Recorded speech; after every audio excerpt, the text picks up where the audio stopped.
welcome back to Heroes of the Nam. Yes, this is a lock and load tactical system, and I just got done with playing a scenario that I pulled out of the lock and load Compendium, modern era 1960 to present, lock and load tactical compendium. I'm playing Stay Behind, which is a 4-turn scenario that I got kind of caught up in the moment and ended up losing the scenario, but I was a victim of my own success. So what did I do here? So this is the ending situation where I eliminated the forces, the VC that were up north of me.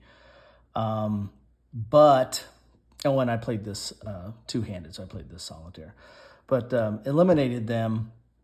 And then got to the helicopter, but I ran out of time. I didn't get this till turn 4, and you have to be, the helicopter has to be in the extraction square or hex, I should say, in order to extract and take the squad out of the, off of the map, so to speak. And so I got caught up in fighting up here and did not keep track. Or was that actually right here? Did not keep track of time and did very well. Eliminated the 2 VC units that started out up there, along with their leader. And that guy took some shots. He got wounded and then got wounded again, and that's what took him out. But did not get to the church on time, so that was my mistake. But this, I had not picked this up in a while, so to me it was kind of a learning scenario to try to get back into how you do combat, and also, this also introduced some combat with different types of units. You got a gunship or a helicopter coming in at on turn 3 along with the other helicopter, and I used this against this poor soul right here, and they were shaken. And I also messed up in the introduction, the setup video, which I'll put a link to the setup video where I set this up and did a little bit of an introduction. I said that I think I had it where the starting units started off with some weapons like an RPD and an RPG. Those come in with the reinforcements. So you get reinforcements on turns. You can't see that there, but you get reinforcements on turns 2 and 3, and you roll the dice. And if it's odd, they come in one hex. If it's even, they come in the other. And then if it's odd on the other dice, they get, I think, the RPD. If it's even, they get the RPG. And the RPG, I think, is really for the helicopters. But so these units had some weapons with them, and this is that other reinforcement that could only just kind of run up the road. But it might have had they had a RPG, so they might have had a shot at the helicopter. However, I ran out of time. It was the end of the turn, so to speak. So anyway, so not a bad scenario to definitely get you into combat and figure out what's going on. As I said, I got caught up here trying to take these out. I reduced them, but I had not eliminated either one. I reduced both of them and had wounded the officer, but I had not eliminated him. In my reading of the scenario rules, you have to eliminate at least one of them and then get extracted. So I was trying to eliminate one and, again, ran out of time with that. So anyway, I like this system. It's relatively straightforward. The combat's very easy. There's not a lot of charts that you need to go to for the combat. There's some modifiers that you need to know, but for the most part, it's relatively straightforward on rolling a die, adding your combat value, and then rolling a die and adding the defense value. And so that's all kind of on, here's your terrain effects and the different defense target modifiers, I should say.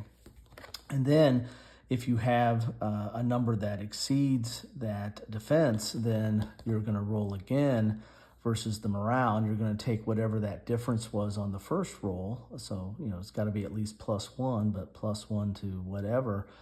You add that to your die roll and then compare it to the morale of the unit that you are attacking. And then depending on if it's a good order multi-man or a shaken multi-man counter or single unit counter or what have you, depending on what its status is, you'll roll, and then if it's less than the morale, no effect. If it's +1 but less than 2 times, you get this effect. If it's 2 times but less than 3 times, you get this effect. And if it's 3 times, you're going to get eliminated. I eventually got some eliminations, but by that time, I was out of time. So, a lot of the aids are right here on this player aid chart, or a lot of the stuff you need to know is on this chart. This is your primary combat chart. Here are the, train effects and some of the train modifiers.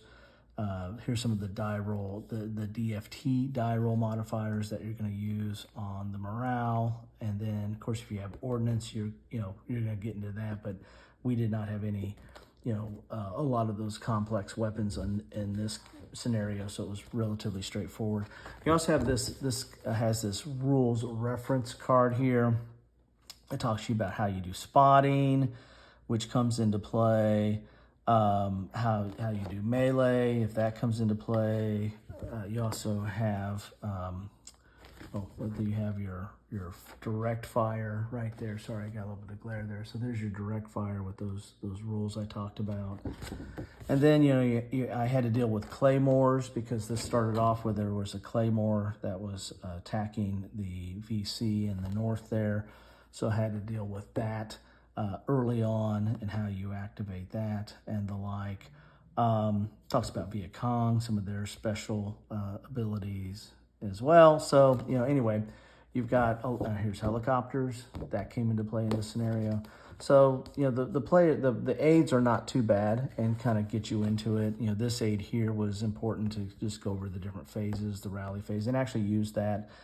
The leader the leader was okay after the claymore, but then after the fire of the soldiers of the U.S. Was shaken and wounded, but then he could still rally himself, was able to rally himself and rally one of the other troops, but then eventually I just kept the fire up, and they were taken out. But again, spent too much time on that and not enough time of getting out of dodge. So, and there's how you do the reduction from the multi-unit to the single unit kind of counters. And I didn't really get into this because this is a lot more of the complex ordnance type chart that he had on there. But, player aids are decent, rules are decent. I kind of went to the hardbound book in this case more than the 0.5 or 5.0, because there's some more commentary in here than looking at the rules that came with it, which were the lock and load tactical modern era rules, or the core rules, the 4.1. So anyway, there you have it. Interesting scenario. Compendium, modern era, 1960 to present. Sorry about that, got that open. Not a bad little scenario, staying behind, and I was left behind because I did not get out in time in the 4 turns. Thanks all. Thanks for stopping by.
Thanks for watching.